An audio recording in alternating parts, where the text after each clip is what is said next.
Hey everyone, welcome to another episode of Manufacturing Live. I'm really excited today because we actually get to talk with two of my peers that are automation experts. We're talking with Dick Longoria and Kristina Bianchi from DELMIAWorks and ERP, MES, full automation, all the coolness that comes with that. So let's get started, and we'll go with Longoria first. Can you tell us a little bit about yourself and why you're here? Well, thank you, Mike. Welcome everybody.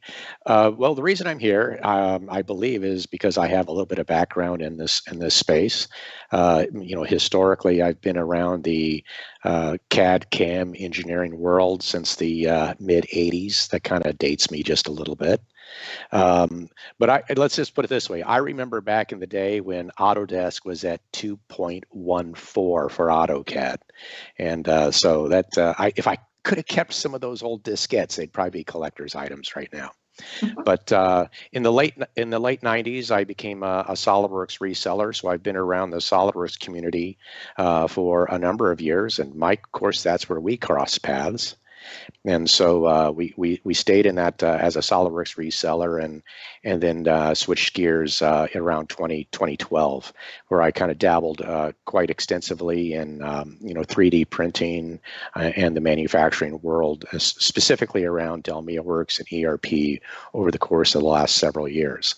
So got kind of a wealth of real world knowledge and experience, and my customers have taught me a lot over the years. So hopefully we can share a little bit of information with the audience today. 2.1 is pretty old. Just put it in perspective. I started with AutoCAD 12. So I'm just saying, I'm not saying you're a dinosaur, but you probably knew some of them as Bob. So we'll move on from the dinosaur, and we will go to Kristina Bianchi. Can you tell us a little bit about yourself and what you do? Well, it depends on how you classify a dinosaur. I can say from my perspective, I mean, I currently work with DELMIAWorks. I've been working with DELMIAWorks in various positions since, let's just say for the past 16 years.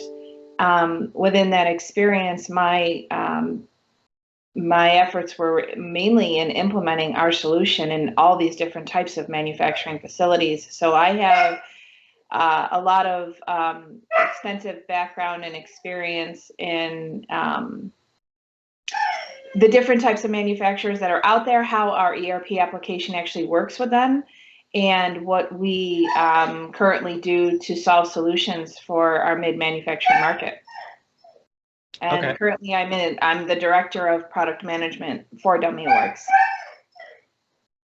Very cool. And it sounds like the puppy in the background is really excited too. So, I mean, I apologize for that. A lot of excitement today. So I'm going to start off with a question for both of you. In the experience and where we've went over the last, 15, 20 years, we'll exclude the 2.1 days, but if we're looking at that, what are the biggest trends that you've seen that customers are finding for a challenge in running their business when it relates to manufacturing? Well, I'll go ahead and start. I think one of the things that we've really seen, more recently and within the last 10 years is that the customers are demanding that, they generate new products. We have with greater innovation, higher quality, shorter lead times, and they certainly expect lower prices. The Amazons of the world have trained the customer base very well from that perspective. And the challenges for manufacturing to meet those customer demands is that new product design takes time, it takes talent. Innovative design takes even longer. We all know that hiring skilled people is exceedingly difficult, and raw materials and other costs just keep rising. So those challenges have really put a lot of pressure on the manufacturing space, because the historical solution has always been, if I needed to produce more and faster, well, I just increase my floor space. I buy more machines, hire more people, and I solve the problem through brute force. And unfortunately, that approach just is no longer cost effective. Okay. I mean, that makes a lot of sense with some of the things that we've, seen from previous manufacturing lives. Kristina, from your side, from doing implementations and, being out in the shop floor with these people as they've adopted technology, what did you see from that? I think the biggest challenges they face now is with the workforce that's in front of them and the simplicity that they need in the tool sets that they're using to collect data. I think in order to not go with some of the challenges that Dick was saying about, having to expand or, just get all the machines in and increase your capacity and do that, they need to be smarter. They need to have simplified solutions. They need to have workflows that are managed well in their manufacturing process. They actually need to reduce and be more proactive in finding, getting ahead of problems, not waiting for them to happen and actually being reactive. So I think, some of the things that that are facing them today is just being able to train a workforce that is constantly turning over, being able to supplement their needs without just having resources at their fingertips, and being more proactive in addressing problems that they're facing, and knowing about them sooner rather than reactively, if you will, when it comes to machine setup and problems that are happening on the floor, being able to predict and forecast what's going on. Yeah, I mean, there's a lot of challenges there, right? Because Yeah. if you order a machine today, right now, you may get it in 9 months, right? So you're putting out a bunch of cash and hoping in 9 months you still have a business that exists today. And on the other hand, we live in this crazy wild world now of half the plant could be shut down because of exposure to a virus, or the other half could decide that, hey, I want to revolt because I don't want to follow a mandate or a guideline, and then I'm going to go online and bash a bunch of people for it. You have that fluidity of like, how do I keep my image and what I'm doing to try to produce a good product and put food on the table for my family and my employees' families, as well as continue to meet those deadlines. If you look at it from a workforce perspective, I mean, what do both of you see as far as how companies are handling that workforce? The issue that arises with it. I think it's very, very difficult for companies to meet that challenge, especially depending on where they're located. Companies that are more rurally located just don't have, the bodies in the area, let alone the skilled labor that they're actually looking for. So, the way that I understand it is a lot of these companies are creating their own training programs, maybe partnering with some of the local community colleges or educational institutions to help create and educate, the labor force of the future. So they're trying to get more creative and more involved in the communities in order to meet this, this challenge. Yeah, and I can add on to that simply by saying, what's really nice about I have seen with our solution is people were still able to handle the fluctuating. You can come in the office, you can, you don't need to come in the office, you can be remote, you don't need to be remote. From the back office side of things, our solution allows us, we found really quickly where our solution leveraged the ability to be remote. And that it helped our customers stay afloat during this time. So that was really good, but it doesn't solve the problem of you still need somebody to run the machines. You still need somebody to actually be on the floor. The best we've seen, or how we've handled it, or what we can do, is to go with this thought process of a lights out type of environment where minimal amount of operators are required to actually run the facility, because you have the tool sets that you need to be able to, remotely identify when there's problems or when you need to come in. So we've seen a lot of that happen, but yeah, the challenges, and they're ever changing, these challenges, right? I mean, nobody has a predictor on what the best way to go through something like this is. The only thing we can do is hope for, revelations and tool sets to be there for us when we encounter every new challenge that's coming from COVID and all the virus and the impacts of that. But keeping the processes simplified, I think, is so important, because we're just not sure if you'll be remote, if you come in, how much you have to learn and still be able to put out quality product. So it's a challenge. Yeah, you both touched on something there I want to expand upon a little bit. So, we live in this world of the hybrid workplace, right? Some people have to be there, some people can be remote. But at the end of the day, like, if you're running a business, you're being a manager, you're in charge of these people that are now, half my employees are at home, half of them are at work. How do we, I mean, there's all these buzzwords about analytics and all that stuff, but like, how does a company even find what's important for them for data to capture to ensure their business is still running? Because you don't want to get to the end of the month and be like, oops, that was a poor experiment, we just lost half of our revenue. Like, how do you guys see the customers putting in tools, or how do they even identify what's important to them? Because you can pull a million pieces of analytic, but if it doesn't relate to your business, you're just wasting time. So if you both have some insight on that, that would be sort of cool for people to learn about. Well, I think, that's a really key point, is that a lot of times companies have or they believe that they have a pretty good feel for what's really important and what are some of the things that they need to measure within their organization to increase their efficiencies, their productivity. But sometimes they don't have access to a lot of the information and data that is critical to them. So they don't know what they don't know. And then accessing data in real time, of getting it, on the fly when it's occurring, rather from a reactive state, can greatly increase their ability to react in a timely fashion.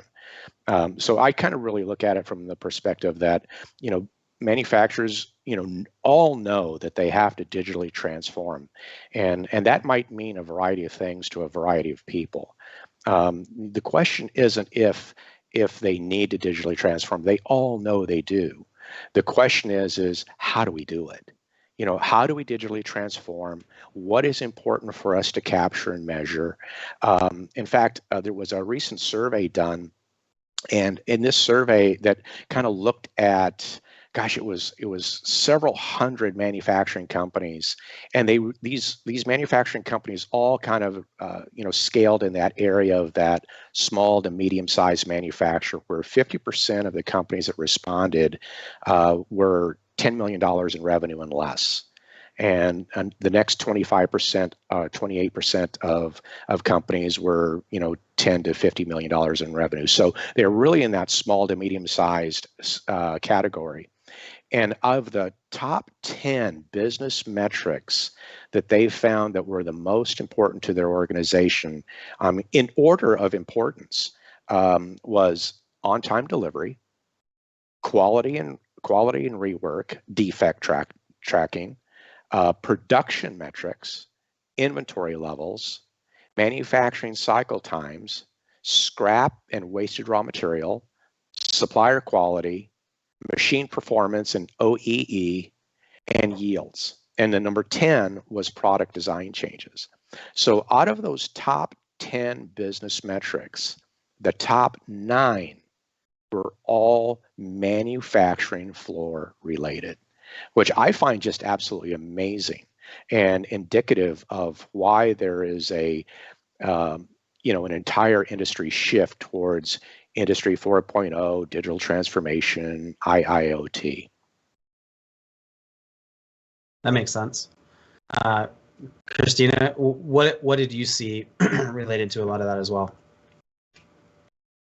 Well, I think that there definitely is a need for companies to have information at their fingertips in whatever format that is, whether it's your phone, whether it's your laptop, whether it's your iPad, whatever mode is available to you. I think that in the environment that we're in today, understanding who needs those metrics and when they need those metrics and how that data is collected and how available it can be is tricky, because what I need on the floor doesn't necessarily relate to how an accountant might be looking at margins for what that on-time delivery brought them for, selling that product. So I think there are some challenges. I think that in this digital transformation, when you're talking about the smaller size customer, they're really focused on, making that good product and getting their name out there and making, an impact in what they're delivering. And those thoughts of the KPIs and what they want to track usually come after the fact, when you're stabilized and you have the bandwidth and the capacity to think about that. So the ability for, manufacturers, I think today, to already have some preset KPIs and some preset analytics in environments that, we can speak to is huge. I mean, it's a game changer for them to go, oh, I can watch this and know my machines are down. Oh, I can watch this and know my inventory levels aren't where they need to be. I can react sooner, quicker, faster, better.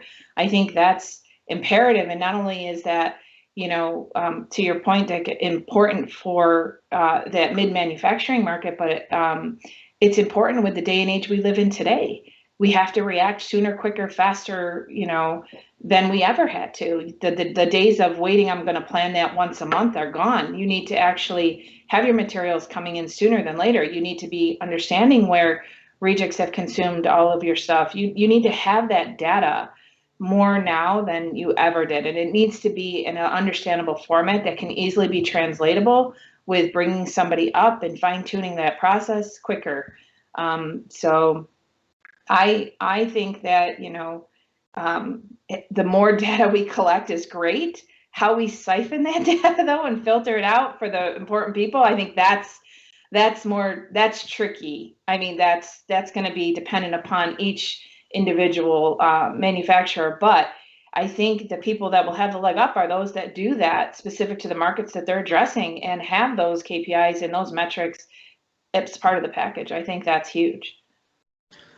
Yeah, I've always said that the really good companies know the small numbers. The average to poor companies only pay attention to the big numbers, right? And we were talking before we went live here this morning about, people are now stockpiling material because you can't forecast the material price for 30 days anymore because it changes weekly. So how do you maintain and control that cost when you're going through an enormous amount of material? So, those things are important. And there was something else that you guys sort of hinted on there too, that you can agree or disagree with me, but it seems like it's one thing to capture data, and a lot of companies will put in like, oh, I'm putting in a data collection system for my machines, but my data collection system is separate from the rest of my information. So even though I'm collecting an enormous amount of data about my machines, it doesn't relate to the project, whether it's a win or a loss, or I'm making money or losing money on any given thing. Like the engineering space, from what I've seen over the years, has been refined in 25 plus years. Dick mentioned AutoCAD 2.1, and I'm going to keep hammering on that to show his age. But you go from AutoCAD 2.1 to 2021, 2022, now that we're in, and you look at all the technology, and you look at the virtual reality and work instructions online, and all of those changes.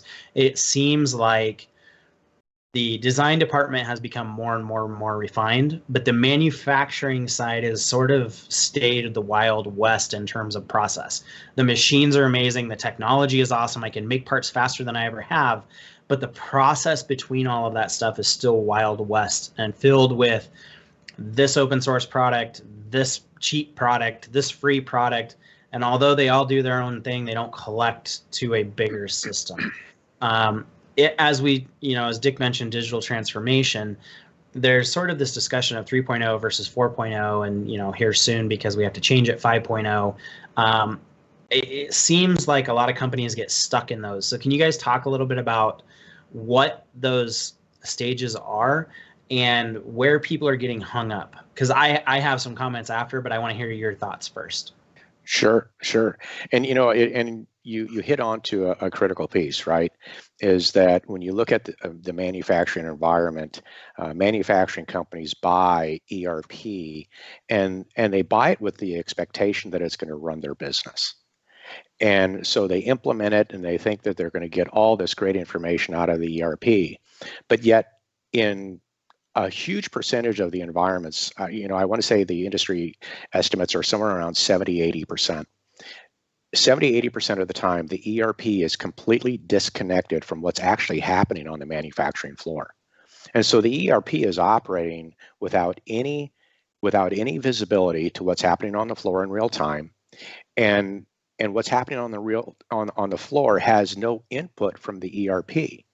And so these systems are totally disconnected. And so everything that the manufacturing company every decision they're making is reactive. And so as an example, if a customer calls and says to their salesperson, we need 10,000 widgets in 60 days, can you deliver? Well, how does that salesperson actually even know? What do they have to know in order to properly, answer that question? Well, they've got to know what's in inventory. They need to know what their raw materials are, what the lead times are. They certainly need to know what the schedule is. Can they even fit it into the schedule? And so if they don't have any visibility to that information, what do? Do they walk out onto the floor, ask the supervisors, get in a meeting? Do they walk into the warehouse to see what's on the shelf? Well, we speak to people all the time, and this is exactly what they do, because they don't trust their systems, or the information is all over the place. And so when you think about Industry 4.0 and gathering data from the edge, from the machines as they're running cycles and producing information and production data, and we take that information and we calculate what our OEE numbers are. What's that machine availability, what's the downtime, what's the quality, what's the performance levels. When you think about this, the average manufacturing company who does not measure their OEE is operating, give or take, around 40% efficiency, 40%. And for the companies that do implement, a system of gathering that information to calculate that metric, you can improve your OEE from that 40% up to 60 to 70% in literally months. So you could, almost double your manufacturing capacity just by knowing the numbers.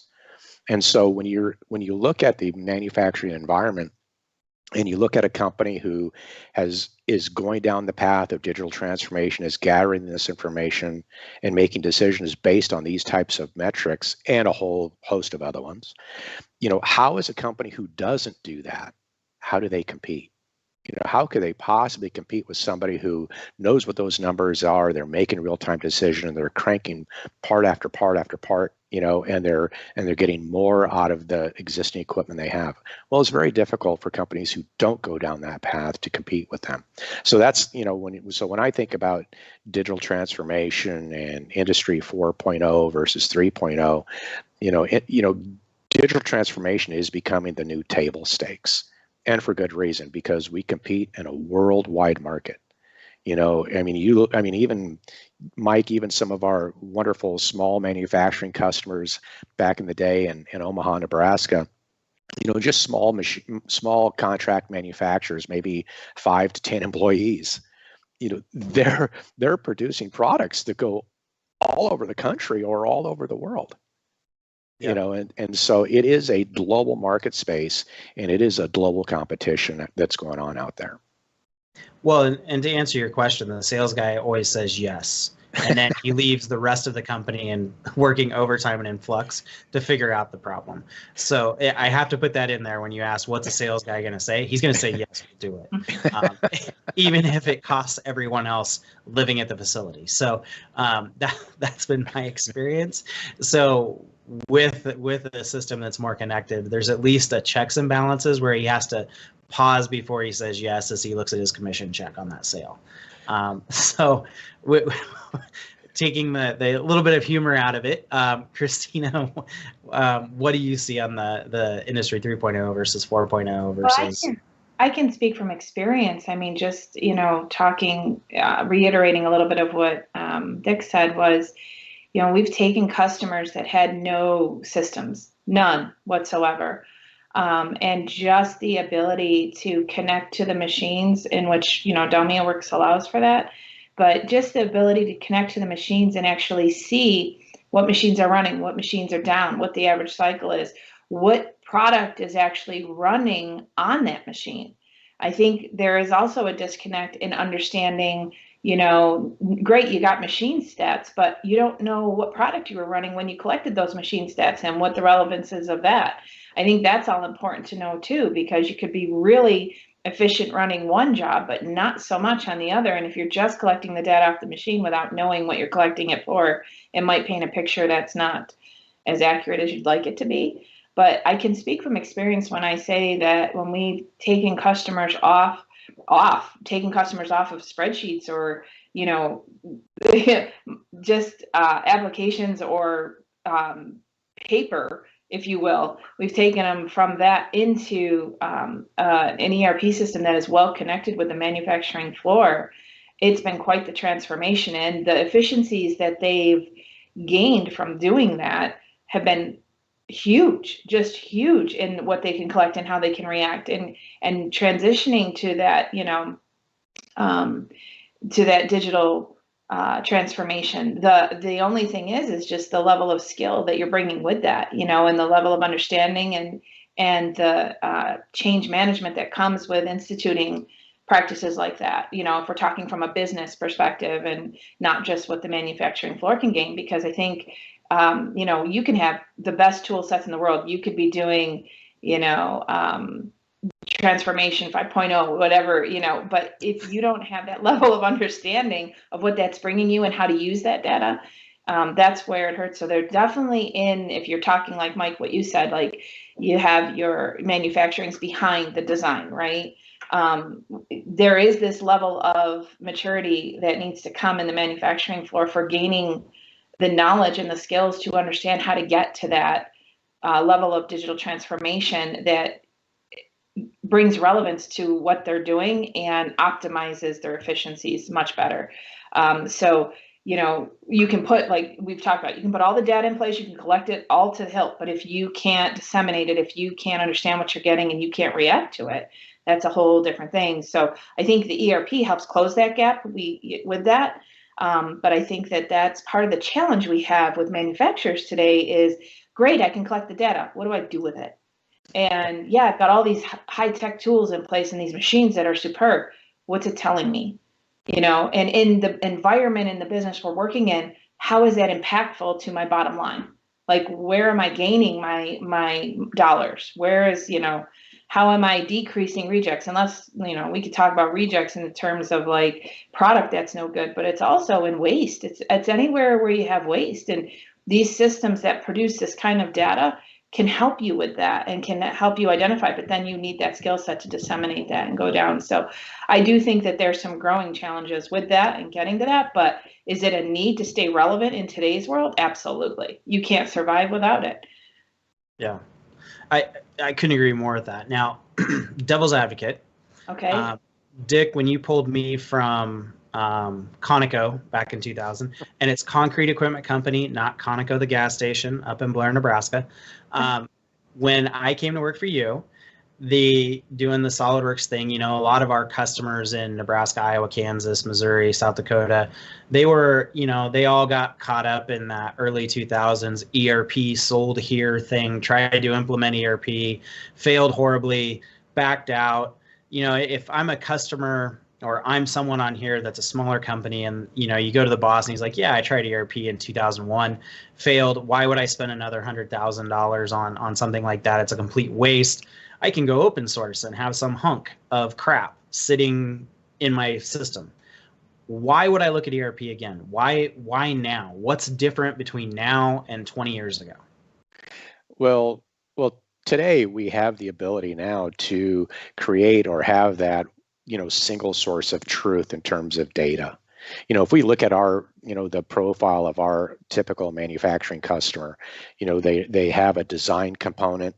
Obviously, they have a front office component. They have a design engineering component, and they have a manufacturing production component. And all of the data that comes from each of those areas sits in separate silos, or it has historically. And what you're trying to do is you're using something for CAD, you're using something for CAM, you're using something for order entry and quoting. In production was just a whole other area that we just never even messed with, because on the other side of the wall, and what actually happened over there wasn't important to us. But today we now have that single source of truth where we can create that data model in Solidworks and use that as a basis for creating bills of manufacture. We can follow that information all the way from the front office and quoting, all the way through into manufacturing and production, and it's all coming from a single environment. And so, rather than having to do it the hard way of saying we're going to take all these disparate systems and try and kludge them all together to give us that information, we have a single environment, a single source data. Let's for DELMIAWorks, the single database, that both encompasses both ERP and the manufacturing execution side of the house from the manufacturing, and puts it all together in one. And so we're breaking down those barriers, and what we're doing with DELMIAWorks is very much like what Dassault Systems did with SolidWorks back in the late 90s and through the 2000s, and that was they democratized 3D solid modeling with SolidWorks. It was affordable for every engineer. It wasn't just the biggest and the largest manufacturing companies with the deepest pockets who could afford this technology. And the same thing with manufacturing ERP today. It's no longer cost prohibitive, and the return on investments are proven. And so we're kind of shifting that, and we're now democratizing, this single source of truth, this manufacturing ERP, MES with CAD and all those other data systems, and bringing it all together and unifying all that data. That makes sense. Kristina, what have you seen? Yeah, I think my argument, not even an argument, but I think my comment to that, to somebody who says, why ERP now? I did it back in the early 2000s and it failed. And I think I would say, well, then how many data entry clerks do you have? And is that really relevant to your business? And is that really efficient to what you're trying to do? And does that help you get your data in a timely manner to be functional? Are you able to take yourself into the next generation and be relevant? I feel like if you don't have systems behind the scenes that do exactly what Dick just said, single source of truth, one point of entry, data can be seen from multiple different applications, but it's all entered in one area, and it's valid, it's accurate, and you focus more on that validity and that accuracy versus how many people need to enter it in 20 different places because your systems are disparate. It's a game changer for one, but it's something that I don't know how you stay relevant today and still maintain that. And when you're looking for cost savings and you're looking to add on a new machine, or you're looking to do that and you have 10 employees allocated somewhere where it's not value add, that's when you really have to look at your costs and say, okay, what are we doing here? Yes, is it an undertaking to bring up an ERP system? I would say back in the day, it may have been because it was a new concept, but today, the way it's been simplified and how the process and the workflows are made to be, best business practice and be able to support your supply chain, your accounting systems, your inventory, your manufacturing. I don't know. In my mind, survival is needed. You need these systems in order to survive. Like, you can't. I don't know how you do it. I mean, it's a struggle now for these starting out companies that just, know they have to do all this stuff, but really aren't sure of workflow. Well, a system will come in and predefine those workflows for you. So now that thought process on what you need is out of your head and into a system. And now you're just getting the information out of that, or the outcomes out of that. So I feel like that argument doesn't hold water today. I would be wondering if they're going to even be around. I'm not saying that every aspect of your company has to be on a full-fledged ERP, but the way things integrate today and the way that an ERP system can help streamline processes, I don't know how you survive without it, not in manufacturing. I mean, to me, that makes perfect sense, what both of you said. I was thinking about this partially just, for myself and companies that I ran for people, nobody starts a business thinking, boy, I can't wait to have ERP and analytics, right? They're like a little kid where I want to be a firefighter, right? Mm-hmm. You have this thing, you start it out, it's exciting.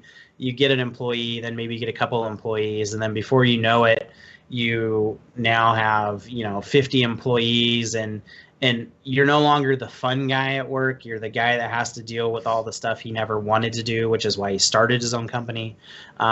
But it seems like for a lot of smaller companies, and it's not always like small based on employees, right? There's a lot of very large companies that still feel they're a small company. But it seems to me like, from what I've seen, and I'd like your thoughts on this, is I have I start out and then I hire an employee. Well, he used tool A in the past, so I go buy this because it makes him efficient today. And then I'm to 10 employees now with 10 unique products, and I may have a couple different products to do the same thing, but I hired this guy and I really like him, and he would only come over if I'd buy this. And now I'm at 50 people, and now I have 50 applications. And when someone comes in and says, hey, we can streamline this and we can look at it, then there becomes this emotional thing of, well, I bought that for Dick, and I bought this app for Kristina, and I bought this app for Mike because he's such a swell guy. Said no one ever about Mike, but these things grow. So as an owner, I now have all this emotional connection to all of these things I've done for people over time. I like them. I don't want them to leave. How do you take the emotion out of it to step back and do what's best for the company? Because at the end of the day, the products I have in front of me, although may be important, what's more important is making sure that the people that are working for me still have food on their plates and their families are still successful, right? And it seems like we get caught as companies grow of, well, we got to keep this product because I don't want to lose this guy, versus thinking about, if we're keeping this product, it's holding us back from hiring 10 more of these people to make everyone's life easier. How do you see companies make that transition? Because for one, you're asking for an enormous amount of change. You're asking for a lot of uncomfortable discussions that are going to happen. And the reality is you may lose someone along this journey, and it's hard to replace them. So how do you see successful companies tackle this when there's so much emotion involved? That's a great question, Mike, and it really kind of goes into a whole different topic, right? And it's all about how the company, the idea of a company and how it's managed and run has evolved or is still evolving. You look at the Facebooks of the world or the Googles of the world, and we have all heard those stories of where, it's such a pro-employee approach. We do all these things for our employees to, give them a higher standard of belonging, of contributing, of making them feel, connected and wanted at these organizations. And that's happening, in every small and medium-sized business as well. And so I think when you look at these things, and as long as you have that type of relationship with your people, then they're just as interested as leadership in what do we have to do to make this company the most successful it can be. None of us can sit back and say, well, if we don't keep this system, then that's going to be a problem for this person. That just, for people who really care about the organization, that is no longer going to be a roadblock. If there is somebody like that who is a roadblock, then those people do have to be identified early, because they can be a barrier to successful digital transformation and using, new technologies and taking the company to a place that it needs to be to succeed. And so, by and large, when we look at those, you do have to identify if anybody like that exists. And also, I think by and large, more companies have people who don't necessarily fit that mold. Most people historically are very open to learning new things, having new tools, and becoming better at what they're doing. Kristina, what are your thoughts on that? Yeah, I've through my implementation experience, I've seen the gamut. I think, and I think it's important to recognize that within the workforce, you have 5 generations here, and so digital transformation to some of these generations is not something they comprehend, understand, or even there, but they are some of your best and knowledgeable employees in the field you have. So, understanding those challenges and understanding change management and how to address that is key. And to your point, making them part of the selection process, explaining to them what your overall goals is and how they fit in, helping them understand that they're still very relevant here, but they need to grow with us. I think helps with that. I can recall an example when I was implementing in one place, and this person that we were implementing scanning for warehouse management, and she had never held a scanner in her life, and she was afraid of even what this meant to her job. Long story short, some training, some a little bit more attention to her nerves, to her anxiety. She became the best person and wouldn't let anybody touch her scanner when all was said and done. And she improved how things transitioned and moved throughout that entire warehouse by 100% compared to where it was. So sometimes you have to recognize who you're working with and what is causing that anxiety behind that change and address that, and not just make an assumption that one size fits all. It doesn't, it can, and it's right for the company, but how you bring your employees through it matters. And you have to care about that if you want the people that have been there with you, and you want to have that feeling, like you said, Mike, like some of these people, you got that emotional connection with them. They're really good at what they do, but they're only familiar with one tool set, and that tool set doesn't work for us anymore. You've got to identify that with them, and you can't just throw it into the mix and say, okay, it's all or nothing. You have to treat them as the individual that they brought to you with their expertise, and be as respectful back to them and respect their worries, concerns, and work through that with them. And I've done that over plenty of years in implementations, and it didn't matter every facet, whether it be accounting, manufacturing, the floor, inventory, it didn't matter. There's always a resistance. There's always a fear of, I'm going to lose my job. People hold on to what they're good at and what they know, because that makes them relevant. And they don't understand that changing doesn't necessarily mean you're irrelevant. It just means you're learning something new, and growth is hard. And when you're met with that, when the challenge seems the toughest, that's when you're on the brink of making that change. So how employees are treated, how they're approached with this situation, how they become part of the process, not just an afterthought, are key in a successful transformation. And what they do with that data, and what you laying out the groundwork for now, what the new expectations are for them is important. I would say that is relevant in any industry, but even more so in manufacturing, just because there are just there's so many generations of workforce in manufacturing, I feel still. Mike, and I hate to interrupt you, but you know what, Kristina, you reminded me of a couple of instances that we ran into. Now, this goes back into the 2D drawing stage, but I remember back in the late 80s, just having AutoCAD back in the days and going to companies who were still on the drafting board, and then introducing them to AutoCAD. And we had gone in and we're speaking to this one company, and the biggest fear from one of the people about leaving the drafting board and going to AutoCAD was that he was going to lose the way that he drew his fonts, made his arrow types on dimensioning and all it was artwork to him. It was so personal, and his drawings were unique and special, and he thought that a computer was going to equalize everything and everybody was going to be the same. And of course we learned that, just because you can draw it on a computer didn't make, if you were a poor drafter to begin with, you were just as poor on an electronic system, right? I mean, it didn't fix those issues. And so those were fears that we had to overcome, just like the transition from 2D to 3D, right?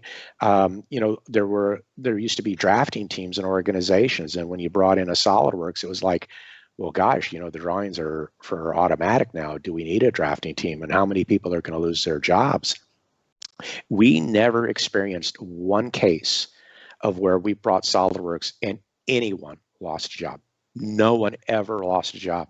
They all learned new skill sets, and they went on to just elevate themselves. Yeah. And you're exactly right, Kristina. I think, you know, those are the same things we see with you know, these solutions as well. Yeah, exactly. I agree. A lot of the drafters actually had the knowledge to be designers. So, you know, there was a lot of them, especially here in the Midwest, myself included. I was hired as a drafter when I was doing the old 2D CAD stuff, right? And got put into the parametrics stuff, and, you know, that sort of took off of being able to capture ideas more efficiently. But, you know, it is funny because you mentioned the presentations from the 80s. I remember, you know, at TriDAC, and Brian, he went out and did a demo for a guy in like 2004, 2005, and they got done, and the guy's like, yeah, this Windows stuff is you know, is coming along. It might actually stick around. That was his response from the demo for SolidWorks. You know, and he was an older gentleman.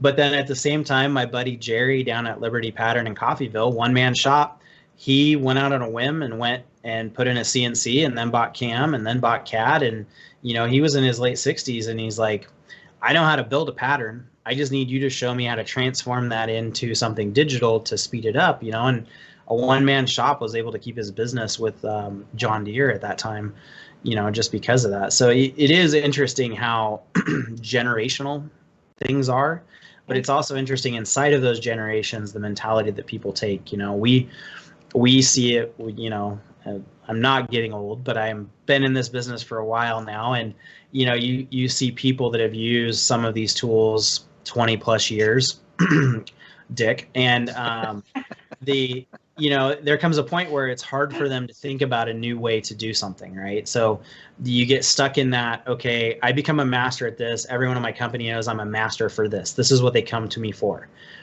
If I don't have that, who am I? Yeah. And they get lost in the identity of like, you are here because you have so much knowledge about so many things. They come to you for this question, but it's not because of the question on this tool. It's because of your generational knowledge at this place. Like when I worked at Carl Schmidt, we had the person that was a general manager. He started in the floor building conveyors and recycling. The dude didn't know CAD. He didn't know any of those things. But like if you wanted to know about a system that was sold in '92 and the reason it was this versus that, off the top of his head, he could tell you. But the second there was a change in the organization, he became really nervous because he didn't see how he fit anymore, which is ridiculous because it was like, we're moving you to a position where your skill set has more value than it did in the past, but he couldn't see it. And I think in manufacturing, that's a lot of the challenges we have is we don't know how to articulate to these people why they're important. What we do is we identify them with something that's an outcome. And when that outcome changes, then they think there's no worth. My observations, I could be totally wrong because, you know, I am half the time. But so we're getting close to the end of the hour. I have one more question, serious question, and then I have one fun question. Since you both were on the sales side, implementation side, but the first question I'm going to ask is, you both mentioned OEE a couple times. What is OEE for someone that does not know much about that process?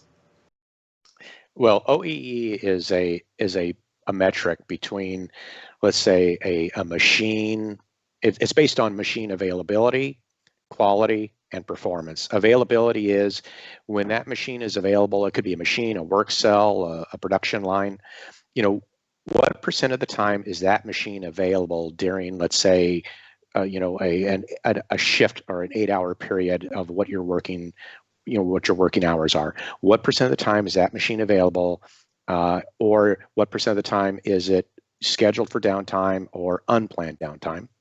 And that's a metric. Also is quality. When it's up and running and producing parts, what percent of the parts are good? Is it producing 9 out of 10 good parts, 7 out of 10 good parts, what have you? And then performance is based on that machine's performance rating. Let's say when it's producing parts, it's supposed to produce 1,000 parts an hour. Is it producing 1,000 parts an hour, or is it producing 900, 850, 700? What is its production? And those three metrics, availability, quality, and performance, all multiply together to give you one overall metric, and that's a percentage.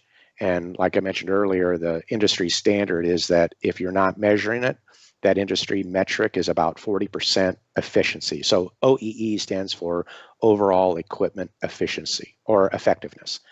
And 40% is considered the norm, the average for if you don't measure it. And 80 to 90, maybe 80, 85, maybe Kristina, your thoughts on this, is considered like world-class, high-performing types of manufacturing environments. Okay. I second everything you just said. No need to repeat. Okay. It actually is spot on. Okay. So the fun question, and then we're going to preview a little bit of next month at 3D Experience World, because we'll be doing manufacturing live from the shop floor. So we've all been customer facing over the years. So I want your best story of a demo or implementation that stands out to you that you can say to the public. What's the most memorable thing that was like funny or weirdest place you presented or any of that? Because I'm gonna beat Longoria in this challenge here. So I'm gonna beat him, or he's gonna beat me. No, I'm gonna beat Longoria. Well, we're supposed. Well, okay. Look, we have done our share of road trips between Nebraska, Iowa, Kansas, South Dakota, in those areas. A lot of windshield time out there, and probably one of the most interesting places was one. We ended up doing a demo in a kitchen table in a person's house. Buckley, I know you're going to beat me on this one, and then we also, when we would go up to South Dakota, this is a little side note. This is a little trivia for everybody. When we went up to South Dakota and up in those areas where a lot of cattle country, if there's anybody out there who can name the 3 types of dairy cattle, I would be really interested. Oh, excuse me, 4. There's 4 types of dairy cattle. But anyway, so yeah, it was probably one of those small ones. You go into somebody's house and you do it on their kitchen table. Okay, your turn, Kristina. I think, God, I there's a lot of memorable implementations that I've done, for sure. I think one that sticks in my head the most was a company that went live just north of the border on between Pennsylvania and New York.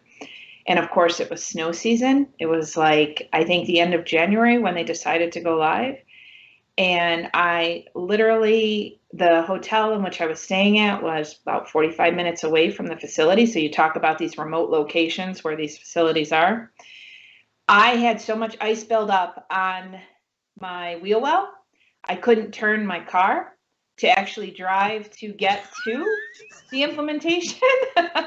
And then once I got there, there was no leaving, and it was just a full weekend of sub-zero temperatures, snow, ice, sleet, you name it, we had it all.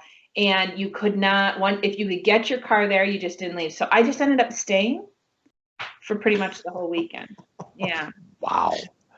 Because I was afraid to drive in it. I was afraid to go back. I was afraid for everything. So luckily the small town that they were in had like a local cafe, so you could get something to eat, but we just stayed there. I mean, that was just an environmental thing, I guess, but it was definitely a memorable implementation for sure, because that weather was just so extreme. I've never, and another situation that I had, this was all the way up in Phillips, Wisconsin. So I'm talking almost kind of where you guys would be there was where their conference room was overlooked a lake, and the lake wasn't very big, but it was just like a waterway, and then there was a hill on the other side, and there was a family of bears just playing, which was literally not very far away from where we were. So I literally made one of the people walk me out, because that's very common there, that there's bears that just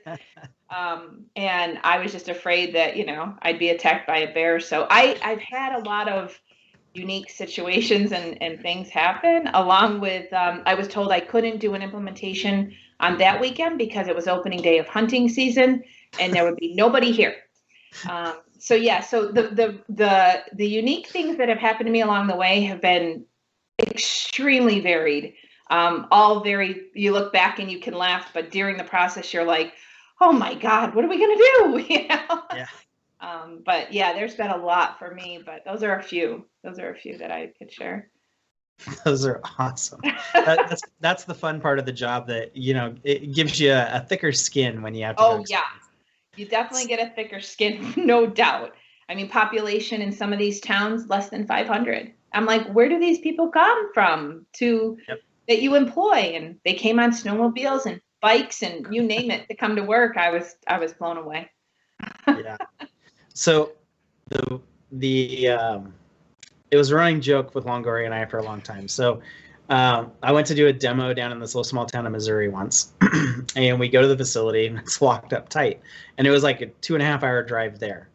So the sales guy I was with calls up the guy and he's like, "Oh yeah, my kid is sick, so just come to our house." So we drive across town to his house. He opens the door and he's like, "Yeah, so my kid's watching a movie on the bed in my bedroom, so we'll just do the demo there." So I did the demo in the guy's bedroom with him and his son laying on the bed while I was on his hope chest with a projector doing a SolidWorks demo. It was the creepiest, weirdest thing I have ever done. And when I walked out of there, I told the sales guys, like, never again.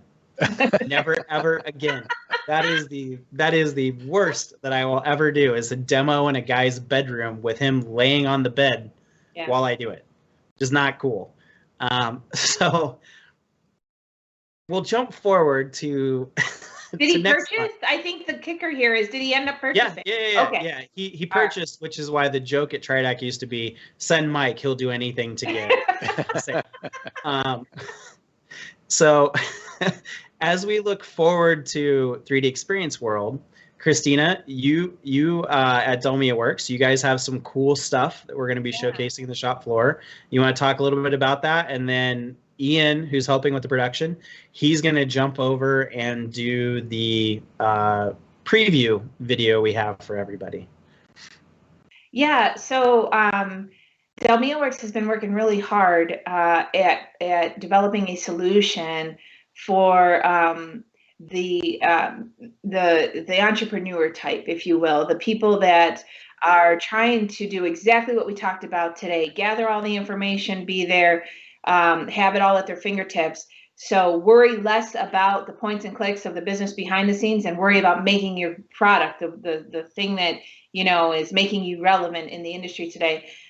So what this is it's a very lightweight ERP system, if you will, and it's taking something from the drawing all the way through to the shipment and the creation of that part all the way down to the shipment, and making it intuitive and very easy to use application, hitting all the major parts of everything that is required to actually make a product.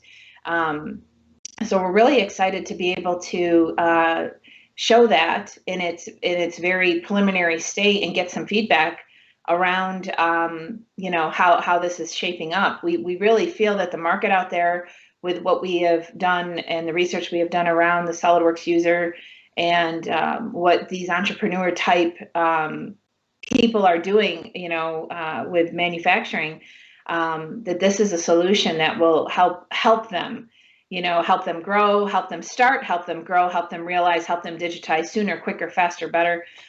So we're really banking on some good feedback for this solution. I'm pretty excited about it. It's really slick. It's intuitive. I think anybody could probably pick this up and go, oh, just click and drag or just pop here, or, so it really takes that fear of, oh, ERP away, because it's more application-like. It's more of today's modern technology that everybody usually can just, navigate a little bit and go, oh, I know how to use this. Yeah, and it's a true native cloud app in the 3D Yes. Experience platform, so you don't have to have all that big bulky install and all that. I got to see a little bit of preview from your team. I can't wait for people to stop by and see it and give us some feedback on it, because even for myself, I see that and it's like, boy, that would have been a lot easier in my previous life of running a company to just be able to log in, use it without all the setup. Exactly. So we do have one quick question. I know, Kristina, you're going to have to jump to another call here because we're at the top of the hour, but I got one quick question and then Ian will run the footage. But before you jump, Kristina, I want to thank you for joining us today, Sure. both of you, and then we'll close out here. But the question is it important that an industrial engineer should know 3D modeling software? So basically, if I'm an industrial engineer, is there value in me knowing 3D software? My answer would be absolutely, because it's a 3D world. 2D is great, but everyone processes 3D these days. What are your thoughts on that? I'm right there with you, Mike. I would agree as well. It's absolutely helpful. Okay. So with that, thank you both for joining. I hope to have you on again. If anyone wants to come talk to these two experts, they will both be at 3D Experience World. They'll both be around the shop floor. And with that, we'll see you next month in Atlanta. Ian, go ahead and run the footage, and we thank you.